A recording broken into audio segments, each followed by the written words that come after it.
Sexta-noite, vários ouviram minha voz exclamando: "Olhai, olhai!" Se eu estava sonhando ou em visão, não sei dizer. Eu dormia sozinha. O tempo de angústia estava chegando.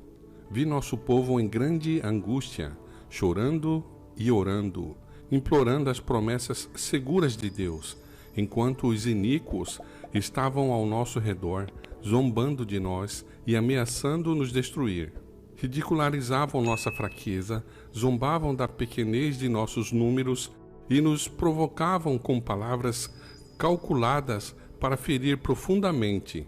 Eles nos acusavam de assumir uma posição independente de todo o resto do mundo. Haviam bloqueado os nossos recursos para que não pudéssemos comprar ou vender e se referiam à nossa pobreza abjeta e nossa aflitiva condição. Não podiam ver como poderíamos viver sem o mundo. Éramos dependentes do mundo e devíamos ceder aos costumes, práticas e leis do mundo, ou sair dele. Se éramos as únicas pessoas no mundo a quem o Senhor favorecia, as aparências seriam terrivelmente contra nós. Eles declaravam que tinham a verdade, que milagres estavam entre eles, que anjos do céu conversavam com eles e andavam com eles, que grande poder, sinais e maravilhas eram realizados entre eles, e que aquele era o milênio temporal que esperavam há tanto tempo. O mundo inteiro estava convertido e em harmonia com a lei dominical. E esse pequeno e débil povo se destacava em desafio às leis da terra e à lei de Deus, alegando ser o único certo na terra. Eles declararam: "Os anjos do céu nos falaram", referindo-se àqueles a quem Satanás personificou, que haviam morrido e alegaram ter ido para o céu. Prestarão contas do testemunho dos mensageiros celestiais. Zombavam, debochavam, humilhavam e abusavam dos que assim sofriam. Havia muito mais, mas não tenho tempo para descrevê-lo. Mas enquanto a angústia estava sobre os leais e verdadeiros que não adoraram a besta ou a sua imagem, e não aceitaram e reverenciaram um sábado idolátrico, alguém dizia: "Olhai para cima, olhai para cima." Todos os olhos foram erguidos e os céus pareciam se separar como um pergaminho quando são enrolados juntos. E como Estevão olhou para o céu, nós olhamos. Os escarnecedores estavam nos provocando e insultando e gabando-se do que pretendiam fazer conosco se continuássemos obstinados em manter firme a nossa fé. Mas agora éramos como aqueles que não os ouviam. Estávamos contemplando uma cena que excluía tudo o mais. Ali estava revelado o trono de Deus. Ao seu redor havia 10.000 vezes 10.000 e milhares, e perto do trono estavam os mártires. Entre esse número, vi os que estavam tão recentemente numa miséria tão abjeta, a quem o mundo odiava e desprezava. Uma voz disse: "Jesus, que está sentado no trono, amou tanto o homem que deu a sua vida em sacrifício para resgatá-lo do poder de Satanás e exaltá-lo no seu trono.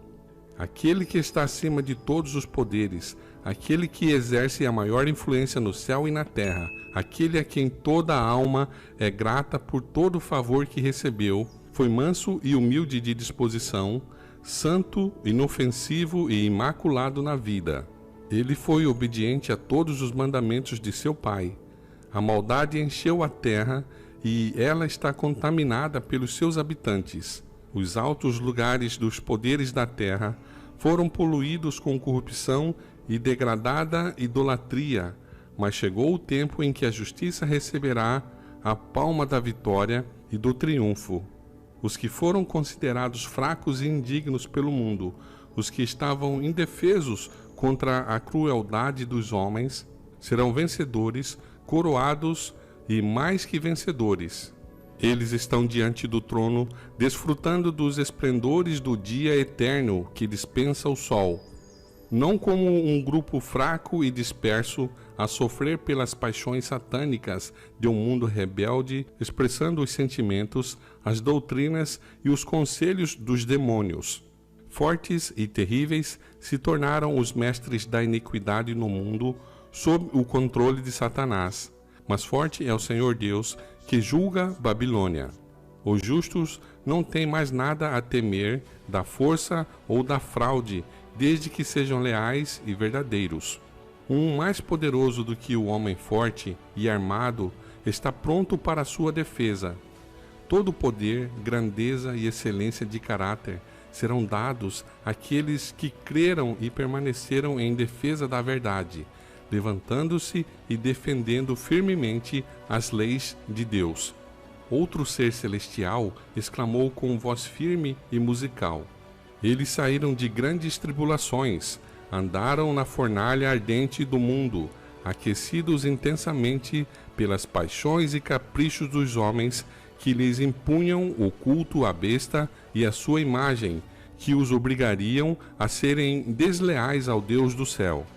Vieram das montanhas, das rochas, das covas e cavernas da terra, das masmorras, das prisões, dos conselhos secretos, da câmara da tortura, das choupanas dos porões.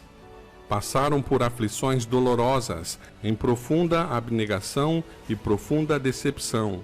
Não são mais o objeto de ridicularização de homens maus. Não devem mais ser mesquinhos e tristes aos olhos dos que os desprezam. Retirai deles as roupas imundas, com as quais os homens maus se deleitaram em vesti-los. Dai-lhes uma muda de roupa, as vestes brancas da justiça, e ponde uma mitra justa sobre as suas cabeças. Eles estavam vestidos com roupas mais ricas do que os seres terrestres já haviam usado. Foram coroados com diademas de glórias que os seres humanos nunca haviam visto. Os dias de sofrimento, de reprovação, de carência, de fome, não existem mais. O choro é passado. Então começam a cantar alto, claro e harmoniosamente, acenam os ramos da palma da vitória e exclamam: Salvação ao nosso Deus, que está sentado no trono, e ao Cordeiro. Ó, que Deus nos conceda o seu Espírito e nos faça fortes em sua força.